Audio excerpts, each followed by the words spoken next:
ബലാത്സംഗ കേസിൽ നടൻ സിദ്ദിഖ് സുപ്രീം കോടതിയിൽ മുൻകൂർ ജാമ്യാപേക്ഷ സമർപ്പിച്ചു. ഹൈക്കോടതി മുൻകൂർ ജാമ്യാപേക്ഷ തള്ളിയതോടെയാണ് സുപ്രീം കോടതിയെ സമീപിച്ചത്. ഹർജി വെള്ളിയാഴ്ച പരിഗണിച്ചേക്കും. ഇതിന് സുമോദ് കൂടുതൽ വിവരങ്ങൾ നൽകും. സുമോദ്, ഹൈക്കോടതിയിൽ സമർപ്പിച്ച ഹർജിയിലെ സമാന കാര്യങ്ങൾ തന്നെയാണോ ഈ ഹർജിയിലുമുള്ളത്?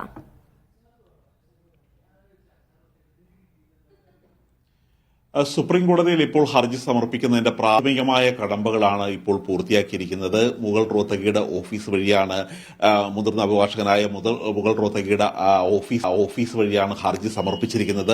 150ഓളം പേജാണ് ഈ ഹർജിയിലുള്ളത്. ഹർജിയിൽ പ്രധാനമായും ചൂണ്ടിക്കാണിച്ചിരിക്കുന്നത് നേരത്തെ ഹൈക്കോടതിയിൽ ഉന്നയിച്ച, അതേസമയം ഹൈക്കോടതി നേരത്തെ തള്ളിക്കളഞ്ഞ കാര്യങ്ങൾ തന്നെ. ഹൈക്കോടതിയിൽ വിധിയിൽ ചില പിഴവുകൾ ഉണ്ടായിട്ടുണ്ടെന്നും അത് വേണ്ട രീതിയിൽ പരിഗണിച്ചിട്ടില്ല എന്ന് ചൂണ്ടിക്കാട്ടിയാണ് ഇപ്പോൾ സുപ്രീം കോടതിയിലേക്ക് എത്തിയിരിക്കുന്നത്. അതായത് 2016 ഈ പീഡന ആരോപണം നടന്നതായി പറയപ്പെടുന്നത്. പക്ഷേ അതിനുശേഷം 8 വർഷത്തിന് ശേഷമാണ് ഇപ്പോൾ കേസ് കൊടുത്തിരിക്കുന്നത്. മാത്രമല്ല, ഇപ്പോൾ ഹേമ കമ്മിറ്റി റിപ്പോർട്ടുമായി ബന്ധപ്പെട്ടാണ് പല കേസുകളും ഇപ്പോൾ നിലവിൽ വരികയും നിരവധി നടന്മാരെ അറസ്റ്റ് ചെയ്യുകയും എല്ലാം ചെയ്തിരിക്കുന്നത്. അവരെ പലർക്കും ജാമ്യം നൽകിയിട്ടുണ്ട്.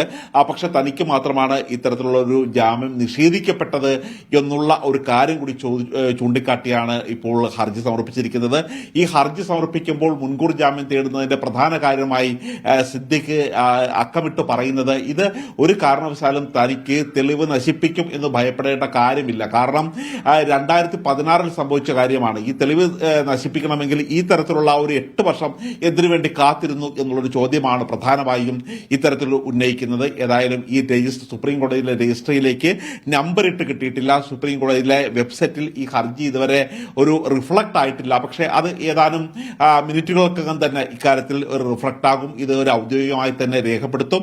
ഇതിനുശേഷം ഇത് ചെയ്യേണ്ട ഒരു കാര്യം, നാളെ ഇതിനൊരു പ്രത്യേകം അടിയന്തരമായി പരിഗണിക്കണമെങ്കിൽ സുപ്രീം കോടതി ചീഫ് ജസ്റ്റിസിന് അദ്ദേഹത്തിന് നേരിട്ട് മേലയക്കാവുന്ന വളരെ അടിയന്തരമായി പരിഗണിക്കേണ്ട ഒരു 15ഓളം ലിസ്റ്റുകളുണ്ട്. അതിൽ ഒന്നാണ് മുൻകൂർ ജാമ്യാപേക്ഷ തേടിയുള്ള ഹർജികൾ. ആ തരത്തിലുള്ള ഹർജി പരിഗണിക്കണം, വളരെ അടിയന്തരമായി തന്നെ ഇത് പരിഗണിക്കണം എന്നാവശ്യപ്പെട്ട് നാളെ രാവിലെ 10 മണിക്കും 10:30ക്കും ഇടയ്ക്കുള്ള ഒരു സമയത്താണ് ഈ തരത്തിലുള്ള mail chief justice DY Chandrachud പരിഗണിക്കുന്നത്.